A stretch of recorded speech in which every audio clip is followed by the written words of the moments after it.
And I was lucky that I hadn't done anything bad to him. I hadn't killed him, like a sort of Sherlock Holmes. I hadn't given myself a terrible problem like that. So it was, I mean, I worried about coming back to it. I thought, can I get the voice again after 15 years? Can I really write about a man who gets the girl again, after 15 years? Because, I'd been married for quite a while and I didn't feel like I was sort of sexy anymore, and that kind of translates into your character. You think, well,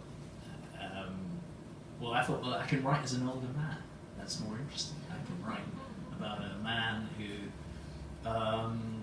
has to use his brain rather more than his sort of fists. He's quite, in the early books, he's more violent, I think, as I was, probably. I'm a Scot. So, naturally more violent. In the later books, he's rather more, he's getting a little bit older and greyer and a bit more weary, as indeed I was, and indeed I am. And so, I mean, there's a kind of wonderful scene, I think. There's a book, he goes to Argentina, and this girl asks him to help her, and she's very attractive, and he, for a minute, sort of thinks, and then she says, well, perhaps we can be friends.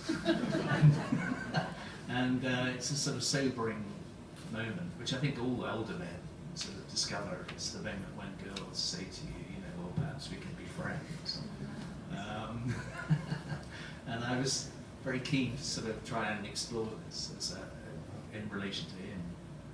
I mean, they do become lovers anyway, but that's fiction.